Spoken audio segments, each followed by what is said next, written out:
What? The leak? Huh. Hey, buddy, watch this. No, before you ask, I am not bound to obey the memes in my video. They are merely that, memes, jokes. There are no leaks here despite any number of views, but 100,000 would be pretty cool. All that said, we have some custom legendary quests to review from you guys, the RegisKillbin community. So let's go ahead and jump into some really cool cards this time around. Up first, I have Fill Your Bag from Ugo, a rogue legendary quest that reads shuffle 30 cards into your deck. Your reward there is Extra Pockets. And Extra Pockets is a 5-mana spell that allows you to increase your hand size to 15 cards and also allows you to draw 4 cards. Now, I know some people out there, the purists of the world, are freaking out. Regis, the game is coded to only allow 10 cards. There's mobile to consider. Nah, let's break some rules every once in a while. It's not that big of a deal. You can change things. Blizzard makes the game. They can make and break the rules as much as they want, so they could make the cards in your hand smaller, and sure enough, you could fit 15 cards on screen. I'm going to accept that that's possible because I think this is a really, really cool idea if that's the case. If you're getting all of these cards shuffled into your deck, you might need more space to work with them. And I think that's cool. It allows you to do a couple different things. Hold on to just tons of resources for ridiculous, burst damage turns or swing on the board turns. Also maybe allows you to set up some combos that wouldn't otherwise be possible. I'm not really envisioning anything specifically, but when you have 5 more slots in hand, that means you can go 5 extra cards crazy in a single turn. Maybe you're looking to build a gigantic Edwin because you've played 14 other cards. I don't know. All kinds of things are possible with this, and that's why I like it. It feels very rogue-esque. I think the reward matches the quest, which is nice. Thematically, it's a slam dunk. So all around, I like this card a lot, Ugo. Moving on here, we have a nice intricate card from Poodle Fez. It's Know Thy Enemy for Priest. The quest reads, play 8 cards that started in your opponent's deck, and then your reward here is a Mirror of Souls. So if you thought steal enough cards or create enough copies of stuff from your opponent's deck, and you play 8 of them, you get Mirror of Souls. That's a 5-mana spell that creates a permanent mirror that summons copies of minions opposite it. So much like the portal for the Warlock quest, Lucari Sacrifice, this would create a permanent portal on board. And that mirror, how that works is at the end of your turn, it summons a copy of any minions opposite it. So I'm assuming it has to be a direct opposite. So if it's sort of flanked diagonally by 2 minions, it may not work. Maybe it would choose one at random, but my assumption is it's only going to work if it matches up the board perfectly, which means that in some cases your opponent might think they can be sneaky and kind of play around it positioning wise, but then you can play back and sort of move it around on the board where you want it to go. So it creates this really interesting board position mini game that's happening where you're trying to create extra value from your mirror, and maybe your opponent's trying to deny that value. But still, obviously, if it works, you can copy your opponent's Lich Kings and stuff, and that becomes a very powerful opportunity turn after turn, as long as you're there to support it. Now, I think the quest activation's a little bit challenging, because often to get those sorts of resources from your opponent's deck via the Thought Steals or the Devour Minds of the world, often you're sacrificing a lot of tempo to do that. So it's a pretty low tempo sort of quest and a long-term kind of late game control value piece, which does fit Priest's playstyle a lot. So to me, Know the Enemy, a really cool visualization on this card with the idea of a mirror. I think that's perfectly executed. And I also just love the idea of the mechanic here. I think that would add a lot of strategic depth to the game. Moving on here, we have Practice Makes Perfect from Ninja WXYZ, and this is a neutral quest, which is a really difficult thing to design well, but I think Ninja did it nicely here. This one is allowing you to upgrade your hero power via the reward if you use your hero power 5 times. So it's basically a healthy execution of Baku. Instead of a Baku that gives you this crazy hero power right at the start of the game, this version, it makes you utilize a card and it makes you use that hero power. And of course, practice makes perfect. So after you've practiced using your hero power a few times, it gets better. So it's a cool thematic fantasy element there as well. And I think this is a card that absolutely works as a neutral quest. It's not going to be overpowered in every class because it's constrained by the hero power. But certainly we've seen things, like Justicar Trueheart in the past, upgrading the hero power, being a fairly competitive card in certain classes. This would be even better than Justicar Trueheart, right? Because you don't have to draw it. You have to draw Justicar. It's not always reliable or consistent. Often classes that might want an upgraded hero power in the late game are using that button a lot anyway, so you're probably not sacrificing a lot in order to make this thing actually activate. So to me, I think this is exactly how it should look. If you're trying to upgrade hero powers, Baku got it a little wrong, Justicar got it a little wrong, but I think this would be a great execution of this idea. Up next here, we have Silent Night from A Mage Old as Dirt, a Warlock quest. It reads, end 8 turns without attacking with minions, and your reward is Arla the Ear Splitter Banshee, who is a 5-mana 8/8 that gives all friendly minions Mega Wind Fury when she hits the board. And that would be friendly minions on board. But if you can land your Arla on just like a couple minions that can attack, Mega Wind Fury means they're going to be able to attack 4 times in a single turn. So that's often going to be like game-ending damage of just a couple minions that have the ability to attack. So for instance, like Leroy into Arla would be a 10-mana combo that allows you to do 24 damage, which is sort of ridiculous. But coming back to the activation of this quest, what I like is that it's this sort of slow buildup where you don't do anything, you don't do anything, you don't do anything, you don't do anything, and then boom, you do everything. It's like this instant, flip of the switch, and you're going from being silent to this ear-splitting scream of a banshee, which I think is a really cool way to capture the idea of a banshee. So I will admit, I think this might fit a little bit better in Priest. This idea of like not attacking with minions kind of reminds me of, Silence Priest, where they can't attack. And then, it's a silent night, and then you have a banshee where you're no longer silent. So I have some ideas, like, I think it would be a better priest card for me personally if you're going from a full thematic standpoint, but it certainly works fine in Warlock, and I still like the fantasy of it. So I think this is a cool card that introduces Mega Wind Fury back into the game, which I'd love to see. We've only seen Mega Wind Fury once, so for that reason alone, I think this got some bonus points in my mind, but certainly a cool card all around. Moving on here, we have Mastering the Arcane from Elaine Blondie, a mage quest that reads, deal 30 damage with 1 spell. I love this quest. And your reward is Overpowered. And Overpowered is a 5-mana spell that reads, your current spell damage becomes permanent. I like the idea of this quest so much because most quests we've seen in Hearthstone have a cumulative requirement. You have to do so many things over so many turns. Play 7 taunt minions. You have to add it up. Play some death rattle minions. Play the same minion multiple times. All of those things require cumulative actions, but Mastering the Arcane is not so much about the cumulative nature as it is about achieving this kind of really big, cool, crazy thing. And I love how that's a different spin on the game. So dealing 30 damage with 1 spell might sound impossible, right? Like Pyroblast does 10 damage, or how are you ever going to get to 30? You'll just win the game. But remember, there are cards like AoE spells. So for instance, if you can do a Flame Strike times 7 minions, that right there is 28 damage. And if you have spell damage on board, maybe a Flame Strike with spell damage does ridiculous amounts of damage. Remember cards like Meteor, right? Meteor does 22 damage by default. So there are a handful of cards that get you close. They just need some extra oomph to get over the top. And I think that's what's so cool about Mastering the Arcane. It's not an easy thing to activate. It probably requires a late game combo of cards, and then you still have to support it in some specific way. But if you make that happen, you can set up even more ridiculous things with Overpowered, because if you get 4 or 5 spell damage on board and you cast Overpowered, that spell damage is going to become permanent, and you can just do crazy, ridiculous things. But again, all of this takes setup, it takes work, and it takes commitment. So I think it's the right kind of OTK where nothing is inevitable and nothing is guaranteed, and in some ways your opponent might even be able to deny it or play around it by not playing all that many minions on the board. So it's this perfect balancing act between crazy overpowered but incredibly difficult to achieve.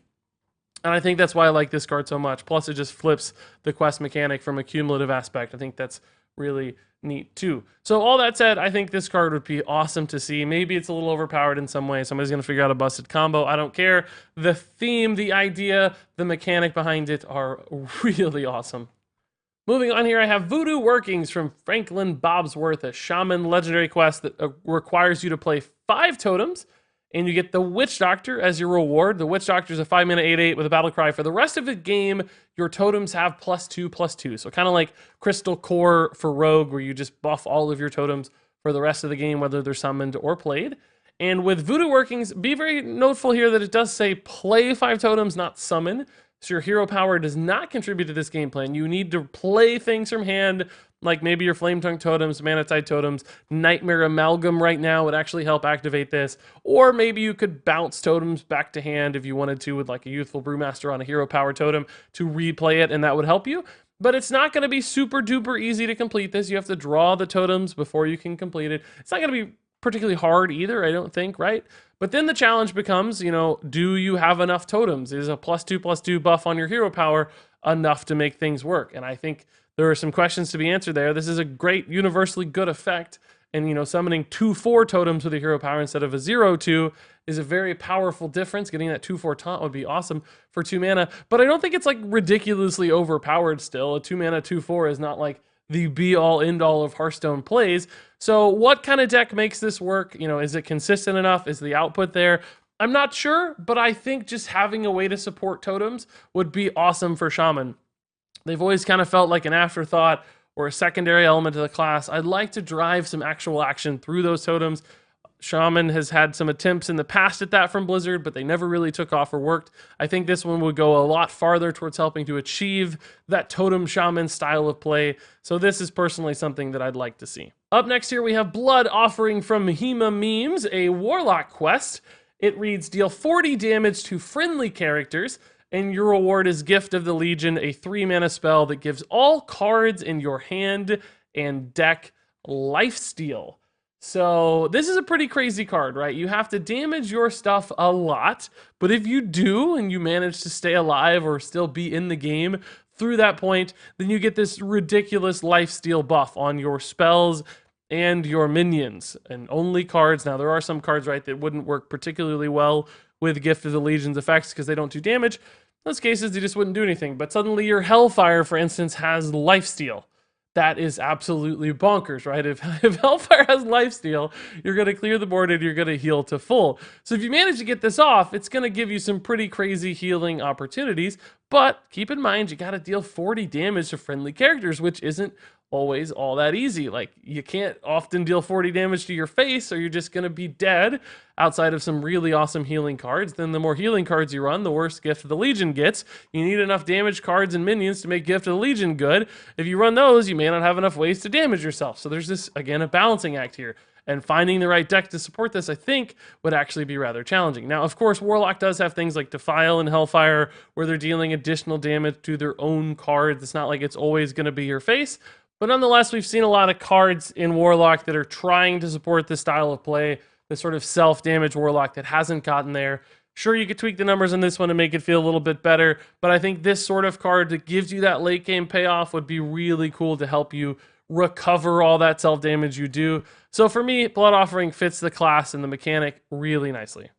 Up next here, I have Brave the Boreal from Ninja WXYZ, a shaman quest that's all about supporting the failed archetype of Freeze Shaman. The quest here is freeze 7 characters. The reward is Ahun. Ahun is a hero card that also freezes some characters on a battle cry. And then you have Chilling Aura, a passive hero power that reads enemy characters do not unfreeze. And I can immediately recognize there are some potential issues with that, like locking cards out of a game can probably be a little bit frustrating, maybe be a little bit overpowered. So I'd be willing to tweak some numbers here and there with this quest, like maybe make the condition a little bit harder to achieve, make Ahun freeze less things on his battle cry, maybe he just freezes one thing, for instance. I'm okay to discuss the balance changes there. You guys have a heyday in the comments with what you think this card would need to feel exactly right. But for me, it's more important to recognize the value in building a good, rewarding mechanic for Freeze Shaman, something that we never really got in Hearthstone previously. This card would get us there, because Murabi was god-awful. This card would be good enough. This would be the payoff necessary to make running Freeze cards worth it. So even if it's not perfectly balanced, I think mechanically speaking, thematically speaking, dropping Ahun in there, which is an awesome Warcraft character, all of that hits all the right marks for me. So I'm willing to give up a little bit on balance just to recognize a card like this would be important and would be awesome and something that would be very welcome for me in Hearthstone. Our next card here is Anvils of Ironforge from Siddhartha, a warrior quest. It reads, equip 5 weapons, and then you get the Ageless Blade as your reward. The Ageless Blade is a 5-mana 3/3 that equips when drawn, which I think is a neat idea. So you don't really ever have to spend the mana on it in the future because it has a death rattle that reads shuffle this into your deck. So it is truly an Ageless Blade. It always goes into your deck, and then as soon as you draw it, you get to play a 3/3 weapon for free. So you essentially always have, or very often at least have, this 3/3 weapon that's able to attack repeatedly over multiple turns, which to me feels very warrior-esque. Now, I know in a previous card review I had another sort of infinite warrior weapon, so this might seem a little bit familiar or retreading ground that we just covered. I don't care. I think that's fine because this does it in a unique and a different way, particularly because it's always being equipped and it doesn't have that sort of snowball effect of our previous card, I believe Volrius it was called. So for me, this one, it requires a conditionality to achieve, which I think probably makes it feel even better than that previous card, and you're rewarded every time you draw it. Now, keep in mind, you're still drawing a weapon, so that's not always great, but you only draw it when you don't have it, so that's kind of good too. You're never going to be drawing multiple instances of these where they create problems for one another. All in all here, I just like giving Warrior additional ways to support weapons. Right now, they have a lot of weapon synergy cards that don't feel that great. Things like Deadly Arsenal and the Spellstone for Warrior never felt that good, even though that's rotating out soon. So could Warrior get more weapon support? Could a quest like this help you achieve that? Absolutely. And that's something I think I'd like to see for Warrior to become another weapon class. Because when I played a Warrior in World of Warcraft, I was always happy to show off my weapons. So this to me would be a great fit. Up next here, I have Chain Reaction from Poodlefez, another Shaman quest. It reads, play an elemental 5 turns in a row, which I like a lot. We have this elemental chain effect in Hearthstone, but playing it 5 turns in a row is something new. I think that's cool that you have to make sure you're super consistent, which can cause problems because sometimes you might need to hex, and instead you got to play an elemental if you want to complete your chain reaction. So I think that's neat that it requires you to go down this very specific sort of path. And then your reward, if you do that, is Fractool, the Echo of Eternity, a 5-mana 8/8 elemental minion that reads Battlecry, transform a random minion in your hand into a copy of this. So as long as you have minions in hand, every time you play Fractool, you get another Fractool to play yet again. So essentially you're just playing pseudo-infinite Fractools, and that's great because it's a reference to fractal geometry where you have these just ever-expanding infinite branches essentially, and that's exactly what a rocky elemental card called Fractool would do. It would just keep copying itself and expanding over and over again. So I love the name on this, both the quest name and the character name. It's a perfect fit for what Elemental Shaman might like to do. It utilizes battle cries, which is a shaman thing, and elementals, which is a shaman thing. So all around, I think this card just hits every mark in exactly the right way for shaman. I think it's pretty much perfect. All that said, that wraps it up for custom card review number 15. A lot of great cards this time around. I had a tough time cutting down to the final 10. There were like 25 cards I think would have all been good fits for the video. So thank you guys for submitting awesome stuff. Now for next time around, we're going to do something a little weird. The details for this are going to be in the description below, and depending on when you watch this video, it might sound a little odd, but I want you to base your next custom card on something from the as yet unrevealed new Hearthstone expansion. So far we've seen teasers of things like Rafam and Dr. Boom and Hagatha as this sort of villain team. We don't know exactly what they're going to be doing yet, but we know some of the characters. And if you wait until the expansion is revealed, you might know more and you can probably design some awesome cards. It doesn't have to be based on the team necessarily, just on the expansion that will soon be revealed. So I recommend waiting a day or two, 3 or 4, until the expansion is revealed, and then designing your card and submitting it. I'll leave it open so you have plenty of time. If you want to get started now based on, something you saw, like you want to make a version of Archthief Rafam in a new expansion, go right ahead. That's fine too. Submissions will be open, but they're based on the as yet untitled new Hearthstone expansion, so have fun. Until then, though, thank you as always so much for watching, and until next time, game on.